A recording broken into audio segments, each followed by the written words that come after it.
পুরুষ কখনো দ্বিতীয় নারীকে ভালোবাসে না, তারা প্রথম নারীকে ভোলার জন্য দ্বিতীয় নারীর কাছে আসে। আর এই দ্বিতীয় নারী এক মন এক প্রাণ দিয়ে একজনকে ভালোবেসে ভীষণভাবে ঠকে যায়। করে আপু আয়ান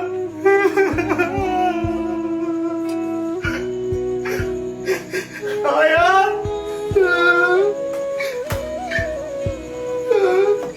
আমার কথা বলতে পারছে না বাবা। আয়ান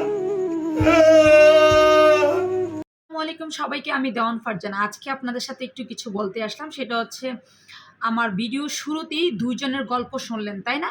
সেটা হচ্ছে মানিক আর আজমেরি আপু, মানিক ভাই আর আজমেরি দুইজনে আলাদা আলাদা করে আমি আপনাদের আমার ভিডিও শুরুতে একটু গল্প শোনালাম না? এই কারণে এই যে ওনাদের পেজটা হচ্ছে এটা মানিক আয়ান আজমেরি ব্লগ, এটা হচ্ছে ওনাদের পেজ। ঠিক আছে, আমি জানি না এই মানিক আয়ান আজমেরি ব্লগ, ওনাদেরকে আমি ফলো করি একটা কারণে, সেটা হচ্ছে ওনারা কাপল ব্লগ করে। কাপল ব্লগগুলো ভালোই লাগে ওনাদের।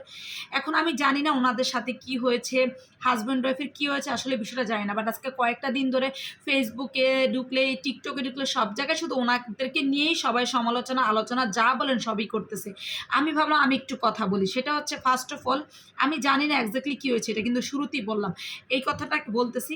হাজব্যান্ড ওয়াইফের মাঝখানে যদি কোনো তৃতীয় ব্যক্তি ঢুকে, ওই সংসারটা টিকা খুবই মুশকিল, খুবই মুশকিল। যদি তারা নিজেরা ম্যাচিউরড হয়ে থাকে হাজব্যান্ড ওয়াইফ, তাহলে বুঝতে পারবে যে তৃতীয় ব্যক্তি ঢুকা, সেটা হাজব্যান্ডের পক্ষ হোক, তারপর ওয়াইফের পক্ষ, কারো পক্ষেরই তৃতীয় ব্যক্তি হাজব্যান্ড ওয়াইফের মাঝখানে ঢুকা আমি পার্সোনালি পছন্দ করি না না না। কারণ আপনারা আমার পার্সোনাল বিষয় যাই বিষয় সেটা আপনারা আমার মধ্যে থাকবে, এটার মধ্যে কেন তৃতীয় ব্যক্তি ঢুকবে? এখন ওনারা কি মিডিয়াতে এগুলা কেন প্রচার করতেছে আমি জানি না, বাট ওনাদের কিন্তু ভালো একটা ফলোয়ার আছে, ওনাদের কিন্তু সবাই অনেক ভালো ফলো করে। কারণ ওনারা খুব সুন্দর সুন্দর কাপল ব্লগগুলো বানায়, কাপল ভিডিওগুলো, যেহেতু আমিও ভিডিও কন্টেন্ট ক্রিয়েট করি, ওনারাও ভিডিওগুলো কাজ করে, এই জন্য আমি ওনাদেরকে ফলো করি। কিন্তু এখন যেই হারে এগুলো নিয়ে সমালোচনা হচ্ছে, যদি আপনারা সত্যি সত্যি, আমি জানি না, প্রথমেই কিন্তু বলছি আপনাদের মনে কি আছে, যদি সত্যি সত্যি আপনারা শুধুমাত্র ভিউ বাড়ানোর জন্য এই কাজগুলো করে থাকেন, আমি বিশ্বাস করেন মানিক ভাইকে এবং আজমেরি আপুকে দুজন কি বলবো, সরি টু সে, বিকজ আপনাদের একটা বাচ্চা আছে, নাম হচ্ছে আয়ান। ওর কিন্তু এটা ভবিষ্যতে একটা বিশাল একটা সাইড ইফেক্ট পড়বে। আপনারা হয়তো ভিউ বাড়াইতে পারবেন, হয়তো কিছু টাকা ইনকাম করতে পারবেন, কিন্তু এটার জন্য কিন্তু ওই ছেলেটা ভুক্তভোগী হবে সারাটা জীবনের জন্য। এটা কিন্তু মাথায় রেখে কাজ করা উচিত। আর যদি সত্যি সত্যি আপনারা দুজনে সেপারেট হয়ে যেতে চান, সেটা আলাদা বিষয়। কিন্তু যদি সেপারেট না হয়, শুধুমাত্র ভিউ বাড়ানোর জন্য এই কাজটা করে থাকেন, আমি পার্সোনালি আই হেট ইউ, আমি এটা একেবারেই পছন্দ করলাম না। কারণ আপনাদের একটা বেবি আছে, এই জন্যে আজকে এই ব্লগটা করা। এখানে দেখতেছি মানিক ভাইয়া মানে ওনার ছেলের কাপড় চোপড় ধরে কিভাবে কান্নাকাটি করতেছে, এটা কি দেখা যায় বা মানা যায় বলেন? একটা বাবা কি পরিমাণ কান্না করতেছে আয়ান আয়ান করে, আমার এটা খুব খারাপ লাগছে।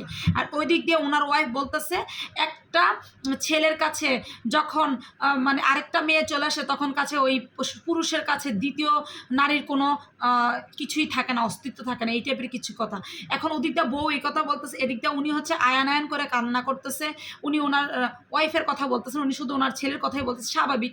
এখন আসলেই বিষয়টা কি, এটা নিয়ে যেহেতু সব জায়গায় ছড়াছড়ি হচ্ছে, আমি এখন এটাই বলি যে যদি পার্সোনাল বিষয় থাকে সত্যি পার্সোনালি রাখেন।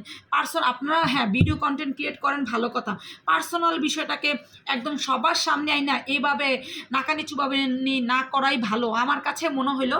জাস্ট আমি আপনাদের মতো এত বড় কোনো ভিডিও কন্টেন্ট ক্রিয়েটর না, আমি খুবই ছোট একটা মানুষ, তারপর আমার মনে হলো এটা বলা উচিত, তাই বললাম। এখন মানে আপনাদের উপর ডিপেন্ড করে আপনারা এটা কি ভাবছেন বা কি করতে চাচ্ছেন, বাট আপনার ছেলের উপর এটা কিন্তু অনেক বড় একটা ভবিষ্যতে একটা অনেক বড় একটা হ্যাম্পার হবে ওর উপর, এটাই জাস্ট আমি আপনাদেরকে বুঝাইতে চাইলাম। আচ্ছা, আল্লাহ হাফেজ, আসসালামু আলাইকুম।